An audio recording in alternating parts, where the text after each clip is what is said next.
Este é um trabalho voluntário, sem fins lucrativos, que oferece livros gravados em MP3 para aqueles que não têm condições de ler livros impressos.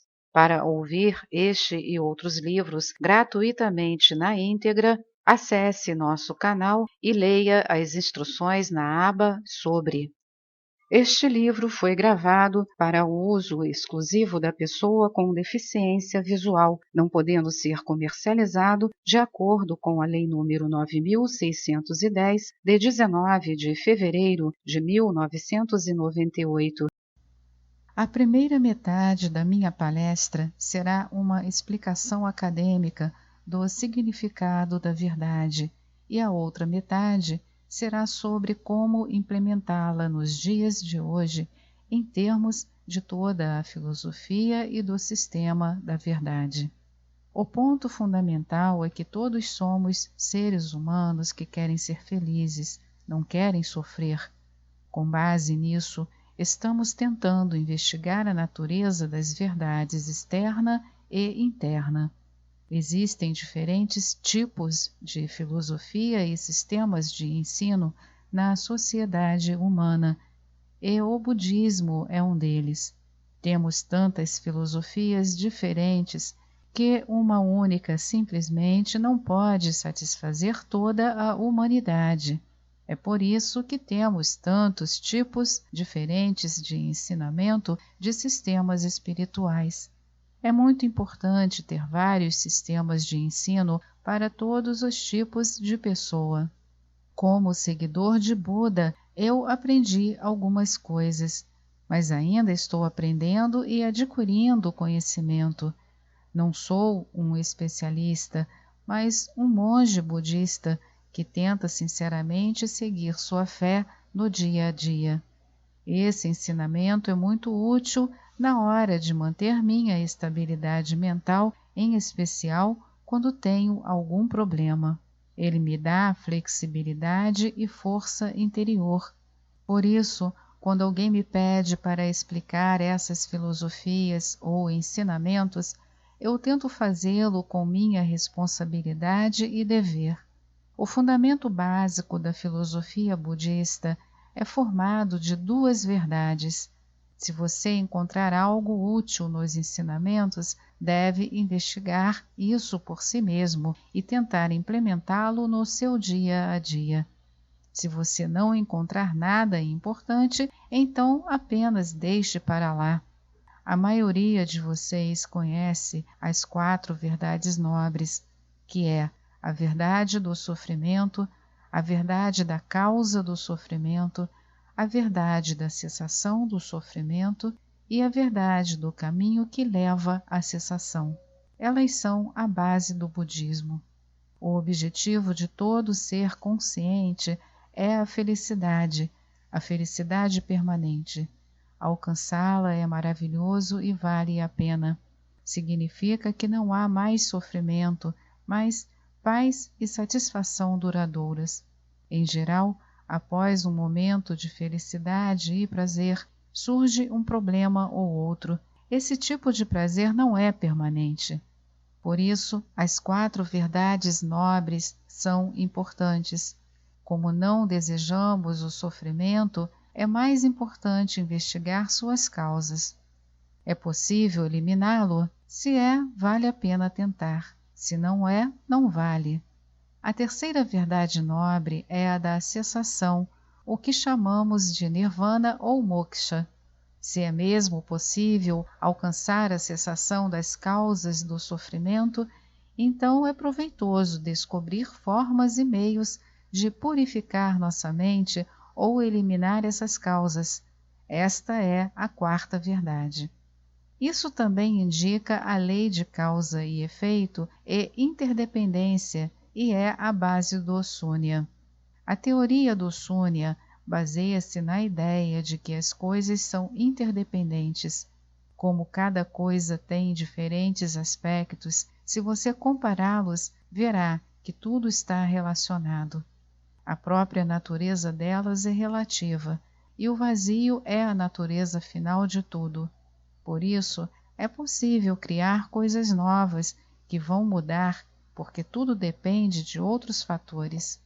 Se as coisas existissem de forma absoluta e por si mesmas, não seria possível fazer novos esforços para se alcançar uma nova experiência ou um novo objetivo. Se as coisas fossem absolutas, não teríamos como efetuar mudanças por meio algum. Também existe o girar das 3 rodas da doutrina. Na primeira roda, Buda ensinou as 4 verdades nobres. Para as pessoas mais disciplinadas e puras de conduta, ele ensinou o Sutra da Sabedoria e Perfeição. Na última roda da doutrina, Buda enfatizou como purificar as desilusões da mente. Em outras palavras, a mente tem uma clareza que pode ser usada para desenvolvê-la de uma forma holística. As 4 verdades nobres foram ensinadas junto com seus 16 aspectos.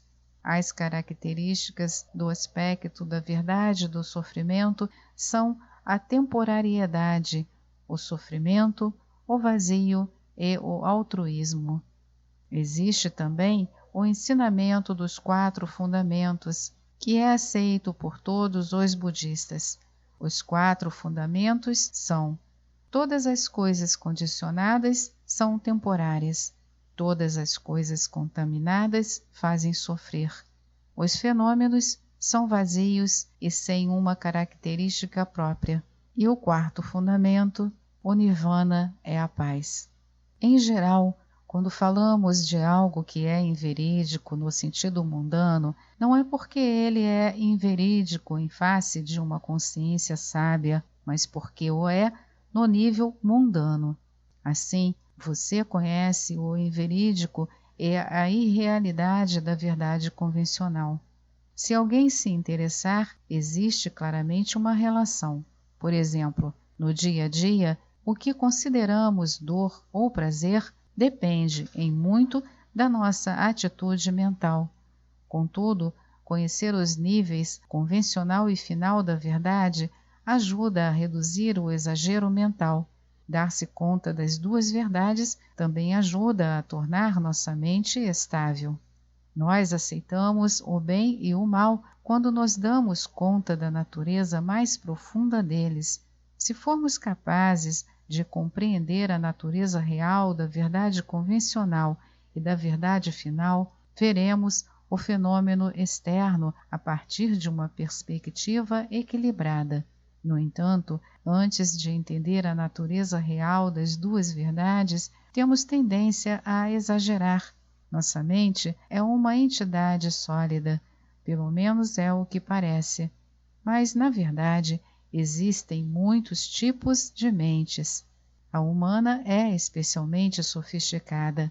Por isso, tendo como objetivo a paz mental, o treinamento e a técnica budistas reduzem a agitação da mente e aumentam a felicidade e a paz. Há muitas maneiras diferentes de conquistar a paz e reduzir a ansiedade. Em geral, a prática espiritual funciona como um estabilizador. A paz também.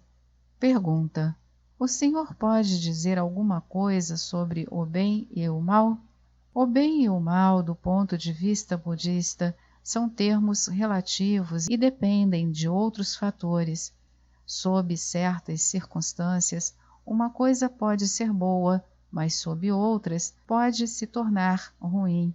Portanto, nada é absoluto. Temos de julgá-los de acordo com a circunstância em particular. Em geral, podemos dizer que qualquer ação ou fator que nos traga felicidade ou satisfação é bom, e qualquer coisa que traga infelicidade e dor é ruim. Sendo assim, a decisão final sobre o que é bom e o que é ruim se baseia na experiência e no sentimento. Nossa mente tem a palavra final. Acho que é a tranquilidade mental que nos permite relaxar e ser felizes. Isso se aplica a todos. Outra prática boa é a do altruísmo. Como as coisas são interdependentes, nossa própria satisfação ou felicidade depende muito dos outros. Se eles, inclusive os animais, estiverem satisfeitos e mostrarem felicidade ou algum tipo de resposta positiva, nós estaremos satisfeitos. Portanto, o altruísmo é o fator-chave. A primeira metade de minha palestra foi sobre a base das 2 verdades e as 4 verdades nobres. Agora, devo falar de como implementá-las e utilizá-las em nosso dia a dia. A primeira verdade nobre é a percepção da natureza sofredora. Se nossa vida fosse boa e se baseasse na felicidade permanente, não precisaríamos pensar em outras coisas complicadas, mas nossa vida não é tão simples, nem tem tal natureza. Para conhecer a natureza sofredora da vida, precisamos entender os 3 tipos de sofrimento. O primeiro é o sofrimento do sofrimento. Ele se manifesta na forma de dores de cabeça e dores em geral, e está presente até nos animais. Existe uma maneira temporária de fugir ou superar esse tipo de sofrimento. O segundo é o sofrimento da mudança.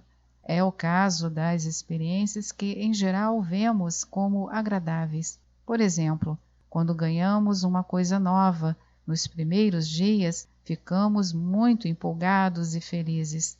Mas depois de um tempo, o mesmo objeto cria uma espécie de insatisfação ou frustração. Podemos nos sentir muito chegados a algo bem bonito, mas com o tempo, esta mesma coisa pode parecer feia e ruim, e além disso, podemos querer nos livrar dela. É muito natural as pessoas que moram em pequenos vilarejos ou em lugares remotos desejarem uma vida mais atraente em outro local, como uma cidade grande ou um país maior. E às vezes, as pessoas que moram nas cidades grandes preferem um local rural ou tranquilo. Os desejos estão sempre mudando. Esta é a segunda categoria do sofrimento, o sofrimento da mudança. Existem várias interpretações do terceiro sofrimento, o sofrimento condicionado. Uma delas é a de que nosso corpo é influenciado pela ignorância. Existem diferentes tipos de ignorância. Um é a mera ignorância, isto é, não saber alguma coisa. O outro é aquele que nos faz ver os fenômenos de uma maneira pervertida ou errada. Esse tipo é a verdadeira semente do problema ou do sofrimento. Sendo assim, quando a ignorância nos causa problemas, devemos eliminá-la. Vale a pena tentar acabar com ela. E se o sofrimento é algo que pode ser eliminado, é útil vê-lo como o que ele é, e não ter medo dele, odiá-lo ou se frustrar por causa dele. Agora, a questão crucial é saber se a cessação existe ou não. Aqui, naturalmente, vamos ter de chamar nossa consciência. Existem 2 fenômenos separados, o problema e a consciência. Se enxergarmos uma flor ou o nosso corpo em termos de moléculas, eles são semelhantes em substância e seguem o mesmo sistema. No entanto, a diferença é que as flores não têm consciência como os seres humanos. Além das partículas físicas, existe algo chamado consciência. Quando os corpos ou partículas se combinam com a consciência, temos um ser consciente. Então, desenvolve-se um sentimento de eu. Esta é mais uma edição do canal Livros Falados Voz Humana. Que o bem, o bom e o belo se multipliquem em benefício das criaturas.